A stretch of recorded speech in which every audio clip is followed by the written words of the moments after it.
kadang ada banyak teman-teman yang bertanya ingin direhabilitasi, tetapi takutnya ketika mendaftarkan diri untuk direhabilitasi malah ditangkap, dimasukkan ke dalam penjara. Itu yang ditakutkan. Itu gitu. Kebanyakan kan Betul. orang masih belum tahu nih. Betul. Jadi buat teman-teman semua yang kalau memang kalian punya niatan untuk sembuh, mau rehabilitasi, itu jangan takut. Check the mic and make sure it sound right, boys.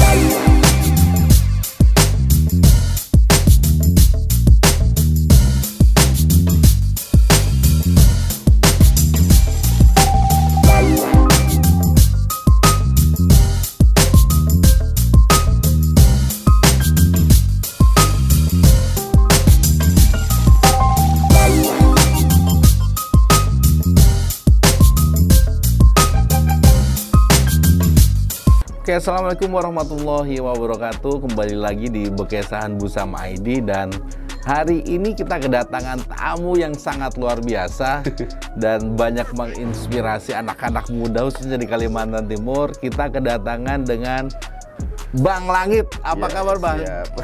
Kita tos dulu ya, Bang ya. Iya. Ya, Assalamualaikum warahmatullahi wabarakatuh. Adil Katalino, Bacuramin Kak Saruga, Basengat Kak Jubata. Harus. Nah, sempat mungkin 2018, 2000 sampai 2020 ya. Iya. Dengan penampilan yang rambut gimbal, ya kan. Sekarang tiba-tiba dengan penampilan yang seperti kayak ini ya. Pasha Ungu ini. Ada apa ini, Bang Langit? Oke, sebenarnya kalau gimbal itu dari kecil ya. Dari kecil ya? Gimbal itu dari kecil sebetulnya. Tadinya sih gondrong biasa Gondrong, ya. Tadinya rambutnya gondrong biasa. Cuman karena kalau gondrong ini kan orang banyak gitu kan. Benar. Nah, jadi mau apa ya? Mungkin mau cari inspirasi lain daripada yang lain lah. Benar. Dengan memakai pakaian adat khas Kalimantan ya. Nah, jadi saya waktu itu kemudian umur berapa, masih 18 tahun lah. 18 tahun ya. Ya 18 tahun itu saya sudah mulai gimbal, itu dipanjangkan. Cuman memang sempat beberapa kali dipotong, kemudian hair extension ya.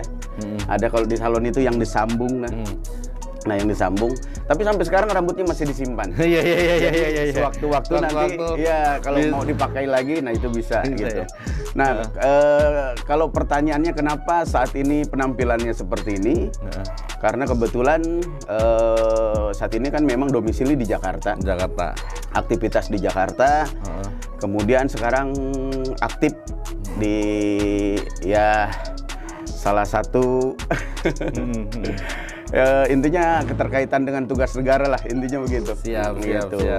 Di Badan Narkotika Nasional, kami di anaknya di Gerakan Indonesia Anti Narkotika. Waktu itu sempat gimbal juga. Awal-awal mungkin ya, awal-awal ya, baru masuk ke BNN ya. Iya, awal-awal masuk di Badan Narkotika Nasional ini, di Gerakan Indonesia Anti Narkotikanya ini sempat gimbal juga. Cuman lama-lama gerah juga ya. Gerah juga. Selain gerah juga ya jujur aja mungkin image-nya seram juga kan. Image-nya seram juga gitu. Nah, jadi waktu itu sempat kepikiran potong rambut aja lah gitu kan, biar agak rapi kan. Karena jujur waktu itu rambut gimbal jujur aja agak susah juga cari pendamping. Ujung-ujungnya ke sana juga ya, Bang ya. Jadi kalau rapi kan mudah-mudahan gitu kan. Mudah-mudahan ada, tapi enggak.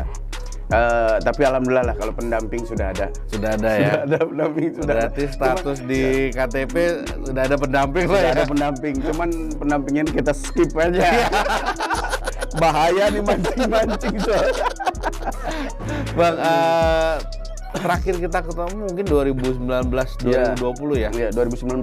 2019 ya? 2019. Terus akhirnya membawa budaya Kalimantan sendiri sampai alhamdulillah ke tingkat dunia ya? Betul. Waktu itu ceritanya gimana sih?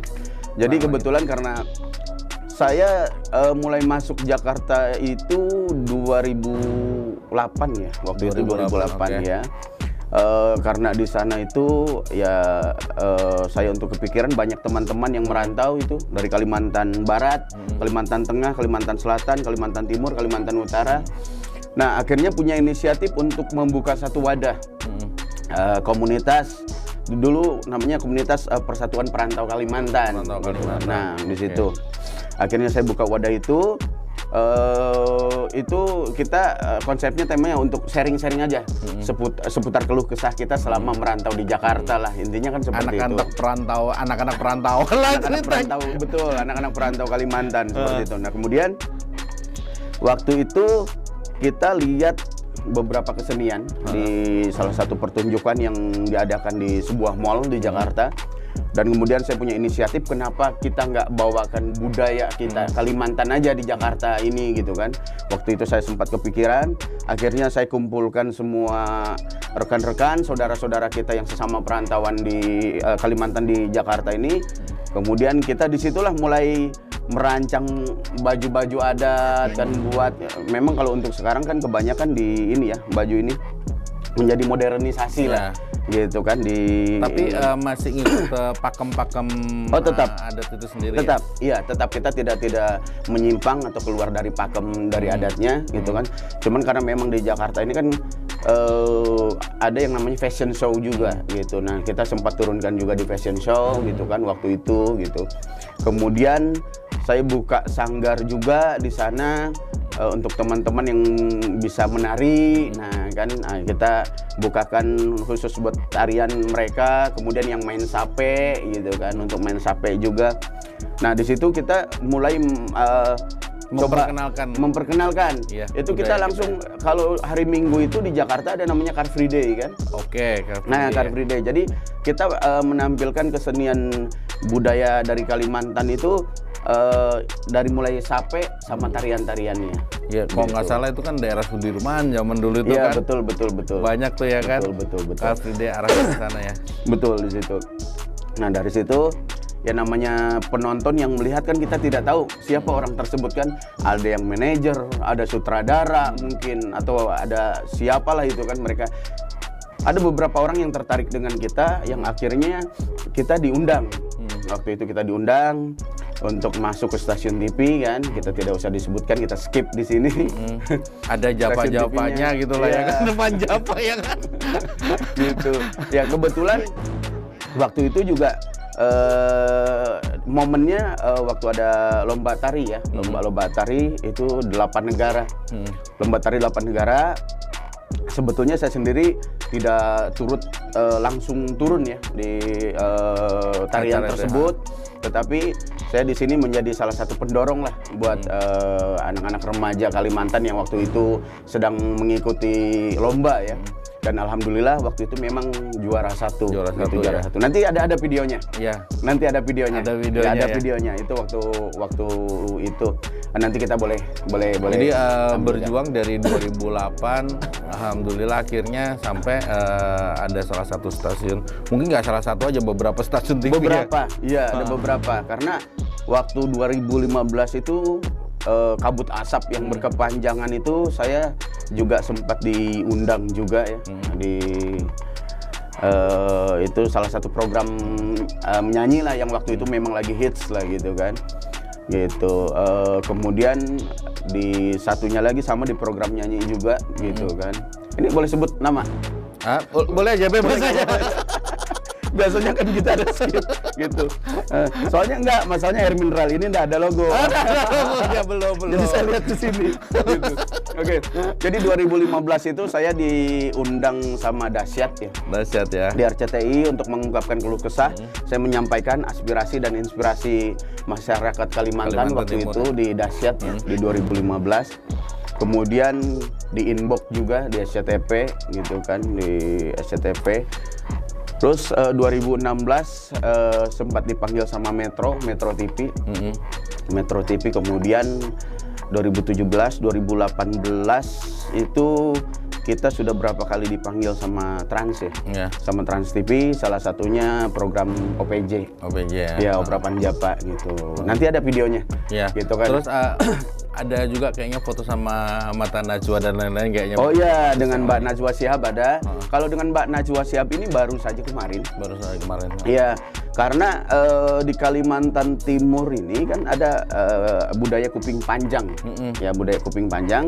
Kebetulan waktu itu ada teman saya, Kak Naning, yang memang yayasan, dia mendirikan, salah satu pendiri mungkin di Yayasan Kuping Panjang, itu membuat buku. Nah, saya kemarin itu bawa beberapa buku yang saya kasihkan kepada beberapa artis. Salah satunya Mbak Najwa Shihab, kemudian Raffi Ahmad, dan satu lagi itu kemarin Mas Parto Patrio ya. Kayak gitu. Itu tiga buku dibagikan di sana. Ya, supaya mereka juga mengenal wawasan tentang budaya Dayak, khususnya yang kuping panjang tadi gitu. Benar-benar. Seperti itu. Nah, awal masuk melalui budaya, ya kan? Dan akhirnya sekarang kok tiba-tiba ke Badan Narkotika Nasional nih. Ini ceritanya gimana nih Bang Lain? Enggak. Oke. Kalau kita berbicara kenapa saat ini aktivitas saya berpindah ya, karena saya rasa sangat keterkaitan dan keterikatan sekali antara budaya dengan pemuda khususnya. Cuman ya seperti yang kita ketahui, pemuda saat ini kan ada yang positif dan ada yang negatif. Dimana negatif ini kadang sebagian orang yang menyalahgunakan narkoba. Nah, jadi saya coba padukan bahwa kita berbudaya itu, melestarikan budaya itu bisa tidak sambil memakai narkoba, gitu, seperti itu. Jadi saya coba berkecimpung di dunia narkotika, itu khususnya untuk edukasi ya dan penyuluhan. Jadi saya diundang ke sekolah-sekolah, ke beberapa kantor juga untuk memberikan edukasi dan penyuluhan tentang bahaya narkotika, seperti itu gitu. Nah, makanya ya sekarang seperti inilah. Jadi sudah kayak anak band aja udah sekarang ya kan. Mungkin ada beberapa orang yang kecewa dengan penampilan yang saat ini.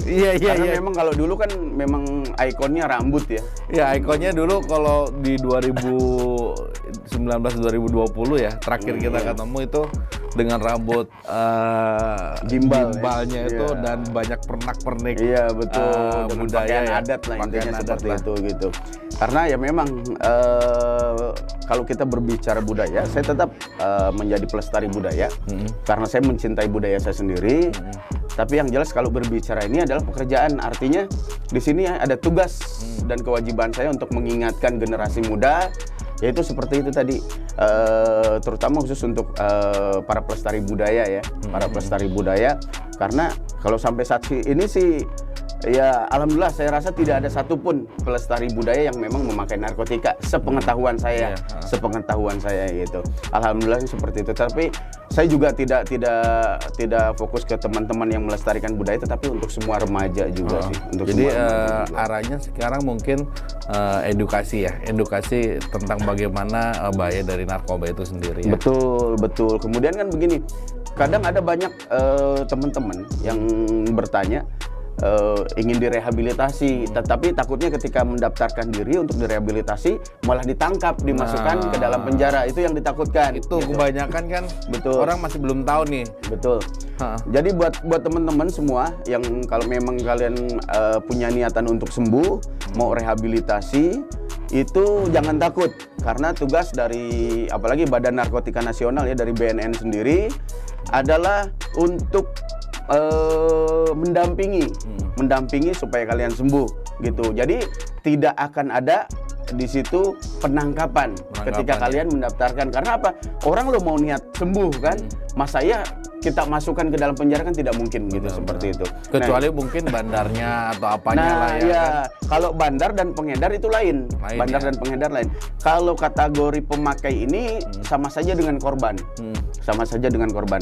Kemudian kalau berbicara tempat rehabilitasi, kita sarankan memang yang sudah disediakan oleh BNN, Badan Narkotika Nasional, karena itu free, tidak ada